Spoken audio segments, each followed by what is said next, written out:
Y vamos ya a analizar la actualidad. Lo hacemos con el periodista de Diario de Burgos, Héctor Jiménez. Bienvenido, buenas noches. Hola, buenas noches. También nos acompaña el decano del Colegio de Economistas, Carlos Alonso de Lenaje.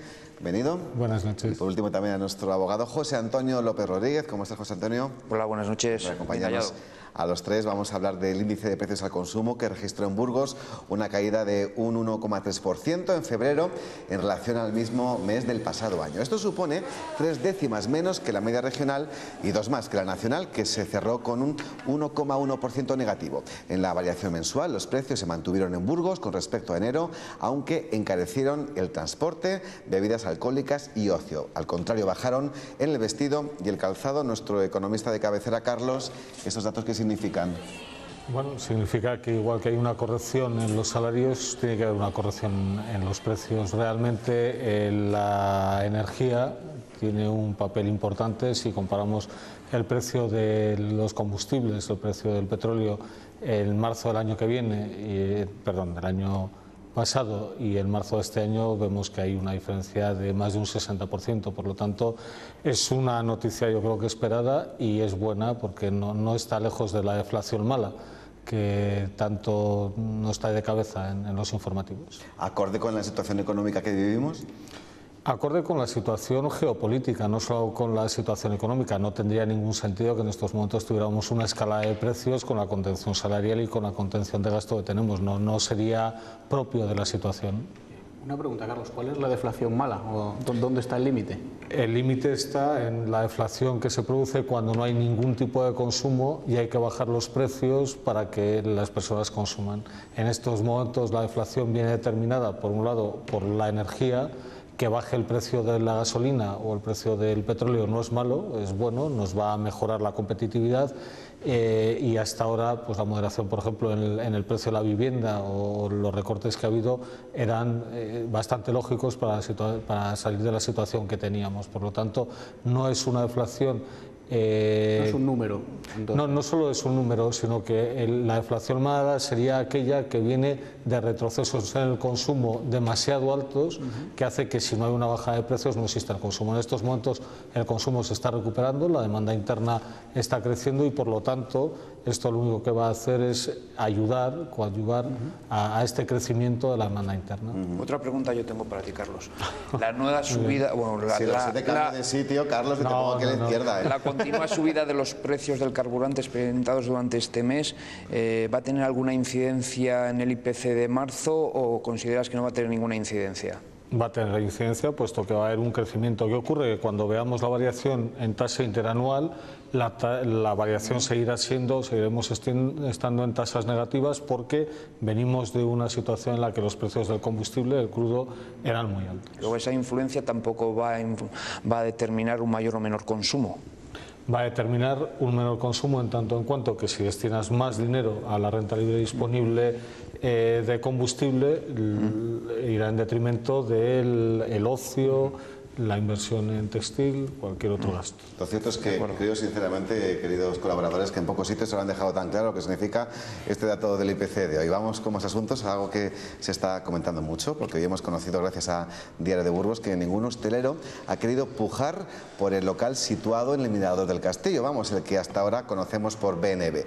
Las principales causas podrían ser las exigencias del pliego, ya que obliga a realizar una reforma por valor de 110.000 euros. A esta cantidad habría que añadir el alquiler mensual, que se cifraría en 600 euros. José Antonio, el canon mensual no está desorbitado, pero el hecho de que te obliguen a hacer una reforma ya con una cifra, ¿eso es habitual en un pliego?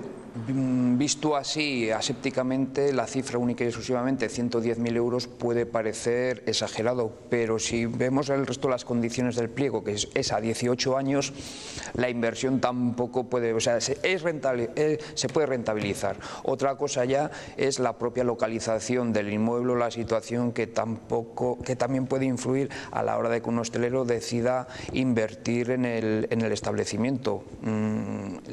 Lógicamente, tienes que hacer una llamada de clientes. Ahora con los datos que hemos estado hablando antes económicamente, que se va a invertir más en el ocio, puede tener un pase, pero lógicamente venimos de situaciones de atrás en las que respecto del ocio se ha contenido y puede asustar a los distintos hosteleros a la hora de realizar esa inversión, evidentemente. Y también ha sucedido, que imagino que tiene bastante que ver, que cuando tú dejas un establecimiento sin actividad durante un tiempo, se pierde esa clientela potencial. Por lo tanto, también eso hay que también volverla influye. a llamar. Yo creo que eso ha sido es lógico, es lógico. Creo que ha sido un error del ayuntamiento no haber concatenado el final del anterior contrato con el inicio del nuevo, haber preparado el pliego antes, etcétera, porque estos meses que ha dejado ahí un poco de vacío puede haber echado para atrás. Puede haber existido una cierta falta de previsión, pero sí que es cierto que respecto de ese local se permitió a los anteriores explotadores del permanecer aun cuando se había terminado el contrato, precisamente para dar posibilidad a la realización de ese pliego. Pero durante un tiempo corto, o sea, llegado el momento se les dijo, se tienen que marchar ustedes. Durante un tiempo corto no, porque se les avisó con un mes de antelación para abandonar, pero el contrato había fenecido, había muerto, se había acabado con mucha más anterioridad. Sí, pero quiero decir que no se esperó a terminar el nuevo pliego y a ver qué venía detrás de ellos, sino que se dijo, bueno, se tienen que marchar ustedes porque sacamos un nuevo pliego. No obstante, si los anteriores explotadores hubieran visto que económicamente hablando era viable recuperar a medio plazo una reforma de 110.000 euros, imagino que lo habrían hecho ellos mismos, ¿no? Y en un momento en el que la hostelería parece funcionar, se abren locales, se cierran, es un sector dinámico y sí que llama la atención que no se haya hay que pensar también animado nadie. Que hay que valorar el coste de oportunidad de invertir 110.000 euros allí o invertirles en otro sitio. Claro. Los 18 años hay que pensar que el futuro está por escribir. Entonces, es prácticamente imposible que nadie se plantee la explotación de 18 años seguidos de un local de hostelería, bueno, cuando sabemos que es muy importante la moda. O sea, desde luego con 110.000 euros no va a durar esa instalación 18 años. Es preciso a lo que yo me manifestaba respecto de esa situación cuando decía que veníamos de unas situaciones que no sabemos si van a volver. Y es lógico el miedo que puedan haber tenido el resto de los hosteleros a esa hora. Pero ya digo, existen determinados inmuebles, tanto aquí en Burgos como fuera de Burgos, en la provincia o incluso fuera de las provincias, en las que el canon de arrendamiento anual viene a ser de 110.000 euros, 120.000, 130.000 para la explotación de determinados inmuebles. ¿Y qué veis mejor? ¿Que sea el mismo ayuntamiento quien acondicione el lugar pagándolo él y que luego suba el canon mensual, o que esté cerrado sin edie o hasta que alguien lo quiera? Hombre, que esté cerrado es un peligro siempre, porque se estropea el local, el clásico peligro de vandalismo al estar en un lugar también apartado, pero también que el ayuntamiento acometa una reforma de un local de hostelería, no sé, suena raro también, ¿no? Lo normal es que lo hiciera quien estuviera interesado en su explotación. Quizá hay que rebajar el canon, hay que modificar el tiempo de concesión, no lo sé, tendrán que estudiarlo los expertos en este mercado, en este sector. Que influyen, está claro. El propio hecho objetivo de que nadie ha concurrido es que ha asustado. Entiendo que es porque piensan que el propio ayuntamiento no quiere tener en sus manos ese inmueble sin ponerlo en valor y rebajará los precios. Creo que esa componente también puede estar en la mente de los distintos hosteleros, incluso de los anteriores titulares de la explotación. Quien es más, a lo mejor hasta tienen un derecho preferente a la hora de obtener la concesión. Bueno, y nuevamente. Hay ciertas localidades, incluso del Alfo de Burgos, que son los ayuntamientos quienes adecentan el bar, la cantina, etcétera, y luego sacan un concurso, ¿no? Sí, pero a mucha menor escala. Porque es un servicio que das. Porque es un servicio. Yo creo que no tiene... No es capital en el Castillo, pero bueno, también la clientela del BNB podría ser bastante estacional en un sitio como Burgos, ¿no? Sobre todo verano. Es que un negocio son personas, entonces depende mucho de las personas el desarrollo del negocio. Por lo tanto, yo creo que es un tema a plantear qué es lo que ha fallado en la licitación, posiblemente no solo la obligatoriedad de inversión, sino el enfoque que se le ha dado. Yo creo que ninguna ciudad se puede permitir el lujo de tener unas instalaciones como las del Castillo sin utilizar. Entonces yo creo que hay que buscar la mejor solución para todos pensando que la labor del ayuntamiento no es invertir en instalaciones de hostelería, pero tampoco es dejar morir el patrimonio.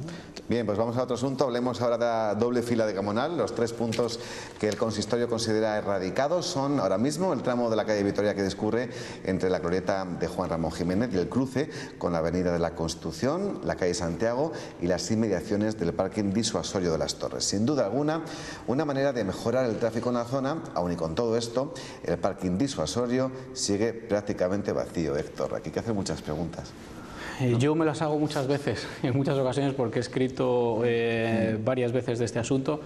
Yo me he llegado a preguntar si realmente Gamonal tiene un problema real de aparcamiento o no, porque cuando construye el ayuntamiento un parking disuasorio a 5 minutos andando de muchos sitios, a 10 minutos andando de otras cuantas miles de personas y no se utiliza, quizás que el problema de aparcamiento no sea tan perentorio y tan real como hemos hablado durante tantos años. Quizás que la gente ha aprendido a apañarse de otra manera, que ha bajado el parque de vehículos en los últimos años, que cuando a la gente le aprietan, entre comillas, se busca el garaje que no usaba o se va a la calle de atrás en vez de dejarlo a la puerta de casa. Pero yo me llego a plantear si realmente el problema de aparcamiento de Gamonal, del que tantas veces hemos hablado, es tan serio y tan grave como nos hemos creído algunas veces. Sí, haces el planteamiento es totalmente lógico, porque si hay menos dobles filas y el parque disuasorio sigue estando vacío, los coches tienen que estar en algún lado. ¿Dónde están los coches? Pues no lo sé. Chicos. Realmente todos estamos acostumbrados o nos gustaría tener el coche debajo de casa. Lo que es un hecho es que los coches no desaparecen. Si se ha sido mucho más exigente con el cumplimiento de la no doble fila y sigue estando el parking disuasorio vacío, pues es que ha habido otras soluciones, no sé si más imaginativas o distintas, que lo han hecho posible. Suscribo lo que han dicho mis contertulios. Yo creo que realmente no ha existido nunca un problema de aparcamiento. Yo cuando he ido a Gamonal con el coche, si bien es cierto que en escasas ocasiones no me he encontrado nunca con problema de aparcamiento. Simplemente el problema era que aparcabas bien y posteriormente no podías sacar el vehículo. Era tan sencillo. Sobre todo en la calle Santiago. En la calle Santiago. Yo hablo en concreto de la calle Santiago. Puede ser. Era complicado. Hay calles en las que sí que es verdad que si tú quieres ir a un comercio determinado es imposible dejar el coche bien dejado, legalmente aparcado, ¿no? Durante muchas horas del día es imposible. Pero cuando sobre todo pensando en las horas nocturnas, en las de los residentes, en los de los propios vecinos del barrio, cuando se construye un aparcamiento disuasorio para que lo dejen libremente, iluminado, recién asfaltado, amplio, y no se utiliza, entonces es que realmente el problema de aparcamiento no es de los vecinos, sino quizá de los visitantes del barrio en las horas diurnas. Esa problemática de acudir al comercio al que tú quieres ir, dejando el coche lo más o menos cerca, existe en el centro. En el centro tienes parking subterráneos que son la alternativa. Si tú quieres ir Pero a ahí un también tenemos el parking centro, disuasorio y nadie lo utiliza. Cierto. Lo que pasa es que el parking disuasorio no está pensado para la zona comercial, sino más bien para los residentes del barrio, porque no está cerca de las zonas comerciales, sino del límite residencial. Yo creo que es imposible que no haya problemas de aparcamiento, porque la densidad que hay en el barrio de Gamonal es tremenda y hay muy pocos edificios con aparcamiento. Otra cosa es que somos animales de costumbres. Ir a un parking disuasorio en un lugar donde uno no está acostumbrado, pues yo creo que lleva un tiempo de adaptación, pero lo que es un hecho es que la densidad en Gamonal es altísima, hay muchísimas viviendas sin garaje, e incluso aunque en un momento determinado pudiera aparecer, yo creo que no deja de ser un espejismo, porque es imposible que haya sitio en superficie para aparcar las necesidades de coches. Hay que pensar también que hay zonas de Gamonal donde la población ha envejecido mucho y ya no tienen un vehículo, no tienen los vehículos eso es un factor pero determinante. En cuanto haya una tasa de reposición de estos ciudadanos, va a hacer falta. O sea, yo creo que es evidente que hace falta una solución definitiva para el problema de aparcar. ¿Por qué se ha rechazado en 2 o 3 ocasiones la realización de un parking subterráneo? Bueno, Eso pues es porque yo creo que hay muchas circunstancias más allá de la necesidad que hace Según que dijo sea el alcalde el lunes aquí en este plató, maniobra política, así lo definió, de forma pura y dura. Pudimos escuchar todos ustedes, eso es por lo menos lo que piensa él, Héctor. No tiene una respuesta simple eso, no se puede decir que ha sido por una maniobra política, ni por un capricho de los vecinos, ni por un no sé qué. Ha habido ahí una serie de circunstancias. El parking de Eladio Perlado se rechazó por unos motivos distintos por los cuales se rechazó el del Boulevard de la calle Vitoria. Hubo otro intento en Lavaderos, que la iniciativa privada llegó a buscar demanda y no la encontró, o sea, llegó a hacer, digamos, un estudio de demanda y abrir un plazo para la presentación de prerreservas, digamos, y no la encontró. Por eso yo me pregunto dónde están los coches y si realmente es un problema serio y grave de los residentes del barrio o es más bien de los que vamos a visitar el barrio. Pero mi pregunta es ¿por qué en el centro no existe ese problema, ese rechazo hacia los parkings? Porque hay mucha menos mucha gente andando igual, ¿no? Y hay mucha menos densidad de población por kilómetro cuadrado, o sea, no tiene nada que ver los bloques de 12 plantas que hay en Gamonal con los bloques antiguos. Ni ha habido un movimiento vecinal en el centro que se opusiera en su día a los parkings. Pues vamos a dejar Gamonal, enseguida vamos a hablar de la que podemos llamar remodelada Plaza de Toros, que también nos dijo aquí el alcalde que en cuanto esté reformada dejará de tener ese nombre. Se lo contamos en 3 minutos y medio hasta ahora.